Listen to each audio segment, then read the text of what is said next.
Imagine standing on a tiny ring of land in the middle of the Pacific Ocean.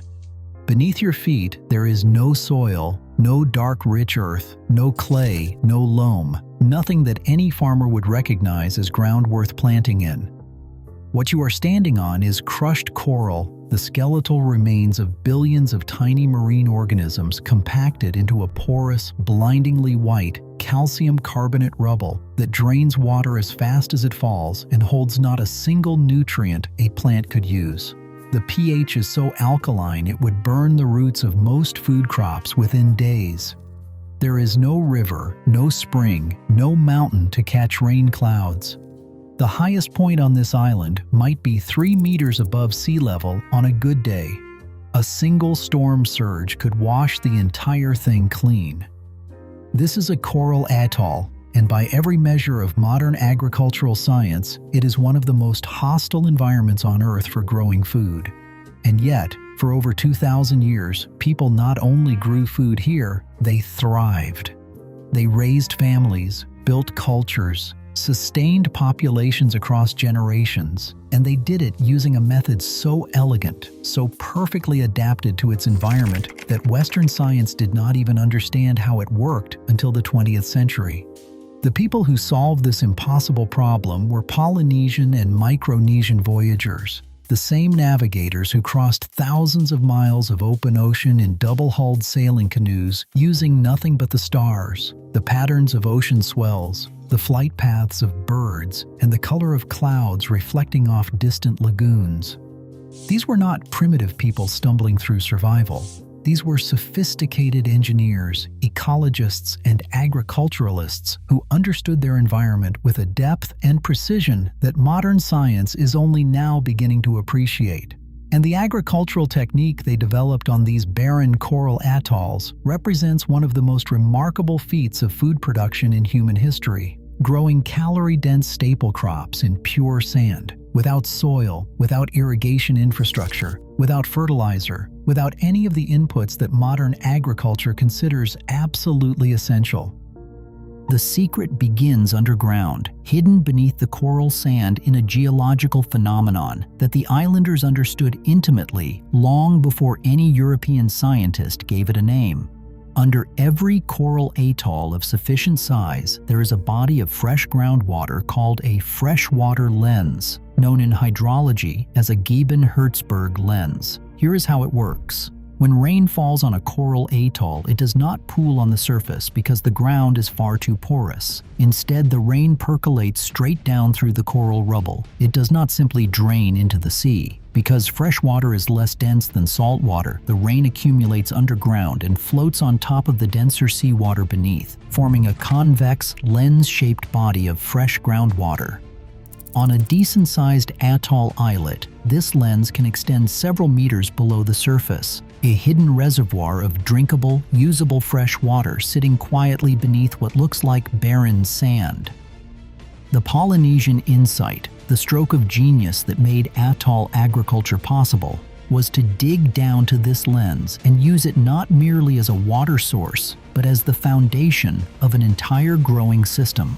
No Western agronomist conceived of this idea independently. It took centuries of colonial observation before outsiders even began to understand what the islanders had built. The technique is called pit cultivation, and in practice, it works like this. Islanders excavated large pits, rectangular or oval in shape, down through the coral sand until they reached the freshwater lens. They typically dug 1 to 3 meters deep, depending on the island and the depth of the water table. Into these pits, they planted their primary crop, giant swamp taro, a plant known by the scientific name Cyrtosperma mercusii, and by dozens of local names across the Pacific. In Kiribati, it is called babai. In Tuvalu and Tokelau, it is called pulaka. In the Cook Islands, it is puraka. In the Marshall Islands, it is iaraj. And this plant is nothing short of extraordinary. Giant swamp taro grows to a staggering 4 to 6 meters in height. Its leaves can exceed 2 meters in length. The underground corm, the starchy root that serves as the food source, can weigh between 80 and 100 kilograms. a single root vegetable the size of a man's torso, grown in pure coral sand, in a place where Western science says agriculture is impossible.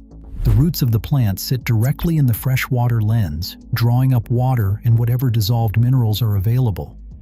But the real ingenuity lies in what the islanders did next. Coral sand contains essentially zero organic matter, zero nitrogen, zero phosphorus, nothing a plant can feed on. So the cultivators created fertility from scratch.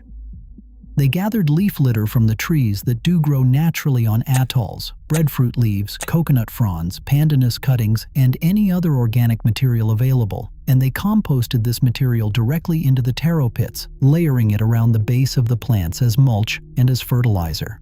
Season after season, year after year, generation after generation, this continuous addition of organic matter built up a rich, dark humus growing medium inside the pits. They were manufacturing soil in a place where none existed.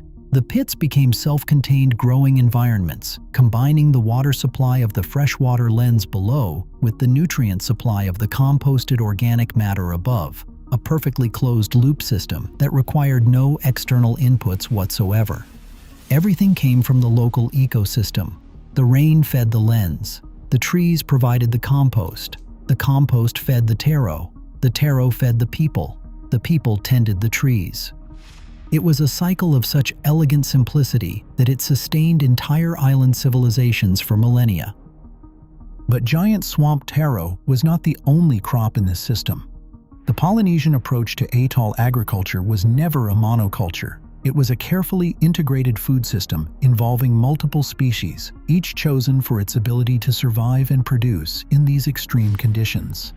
Polynesian arrowroot, Taka leontopetaloides, known across the Pacific as pia, was a tuber crop specifically valued because it thrives on low-lying atolls and sandy soils where virtually every other crop fails. The starchy root was processed through repeated washing to extract a fine white starch used to make puddings, thicken traditional dishes, and even stiffen bark cloth. Common taro, Colocasia esculenta, was grown in pit systems on islands where slightly more moisture was available, and giant taro, Alocasia macrorhizos, filled yet another niche in the food production landscape.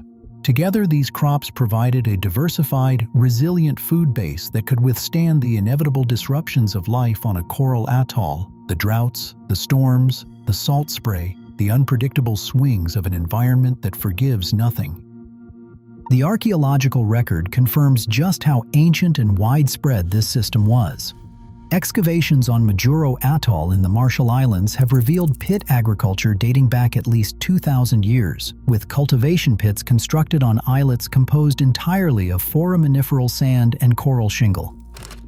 On Takapoto in the Tuamotu archipelago, Polynesians practiced pit cultivation of taro in pure coral sand, an environment so devoid of agricultural potential that modern agronomists visiting for the first time would flatly declare farming impossible there.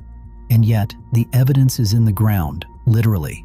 Layer upon layer of accumulated organic matter, the residue of centuries of careful cultivation, sits in these ancient pits as proof that the system worked and worked well for a span of time that dwarfs the entire history of Western industrial agriculture. These pits were never casual gardens. They were family heirlooms, inherited property of deep cultural significance passed from parent to child across many generations. In Tuvalu, the ownership and cultivation of pulaka pits is described as a cornerstone of family identity, a source of cultural pride, and a matter of survival. When a Tuvaluan father teaches his son to tend and plant pulaka, he is not simply passing along a farming technique. He is, in the words of the culture itself, teaching him how to live like a man. This is because giant swamp taro is not a quick crop. It takes up to 15 years to reach full maturity. Planting a taro corm is not a seasonal decision. It is a generational investment, an act of faith in the future, a commitment that the family and the community will still be here, still tending this pit, still feeding from this land a decade and a half from now. And the plant rewards that patience. The massive corms can be left in the ground as field storage for up to 30 years or more, sitting in the freshwater lens as a living emergency food bank. When typhoons strike, when droughts extend, when disaster upends daily life, the pulaka is still there, waiting in the pit. And when harvested and properly dried and preserved, pulaka can last up to 7 years on the shelf. In a world without refrigeration, without supply chains, without cargo ships, this was food security of the most profound and reliable kind. None of these crops arrived on these atolls by accident.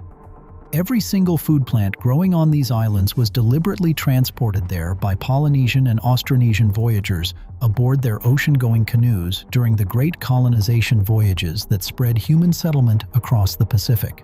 These are known as canoe plants, a curated agricultural toolkit of roughly 25 to 30 plant species that Austronesian peoples carried with them as they expanded across the ocean starting approximately 5,000 years ago. The kit included taro, yams, breadfruit, coconut, banana, sugarcane, Polynesian arrowroot, Thai plant, paper mulberry for making tapa cloth, kava for ceremonial and medicinal use, noni, pandanus, and more. Every single plant had multiple uses. Coconut provided food, drink, oil, fiber, building material, and fuel. Pandanus provided fruit, leaves for weaving, and timber. Breadfruit provided carbohydrate-rich food, and its leaves fed the compost pits. Nothing was wasted. Nothing was accidental. This was a portable agricultural civilization, a complete food production and material culture system carried in the hulls of sailing canoes across the largest ocean on Earth. The Austronesian expansion ultimately covered an area from Madagascar off the coast of Africa to Rapa Nui, Easter Island, in the eastern Pacific, spanning roughly 2/3 of the circumference of the Earth. It was the largest maritime diaspora in human history before European colonization, and it was powered not just by navigational genius, but by agricultural genius of equal magnitude. And now, this knowledge is in danger. Rising sea levels driven by climate change are pushing saltwater into the freshwater lenses that sustain these pit cultivation systems. Higher tides and more frequent storm surges are contaminating the underground freshwater with salt, and when that happens, the pulaka roots rot and die. The very technique that sustained island civilizations for over 2,000 years is being undermined in real time by forces entirely beyond the control of the people who depend on it. Across Tuvalu, Kiribati, the Marshall Islands, and Tokelau, traditional pit agriculture is declining as freshwater lenses shrink and salinize. Simultaneously, the globalization of food systems has flooded these islands with imported processed food, white rice, canned meat, instant noodles, and sugary drinks that are cheap and convenient but nutritionally devastating. Rates of diabetes and obesity in Pacific Island nations are now among the highest in the world, a bitter irony for peoples who once sustained themselves on fresh taro, fish, coconut, and breadfruit. But here is why this matters far beyond the Pacific. Huge portions of the world's surface consist of sandy, degraded, or otherwise agriculturally marginal soils, including coastal regions, deserts, and areas stripped of topsoil by industrial farming. Land that conventional agriculture considers worthless is common. The next time someone tells you that you need perfect conditions to grow food, remember that Polynesian navigators figured out how to cultivate 100-kilogram root vegetables in pure crushed coral, using nothing but composted leaves, captured rainwater, and a hidden underground freshwater lens. They sustained these systems across dozens of generations, spanning 2 millennia, long before modern soil science, modern hydrology, or modern agriculture existed in any form.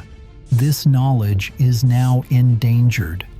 Climate disruption, cultural erosion, and the relentless spread of industrialized food systems are threatening to erase techniques that kept entire Pacific civilizations alive for thousands of years.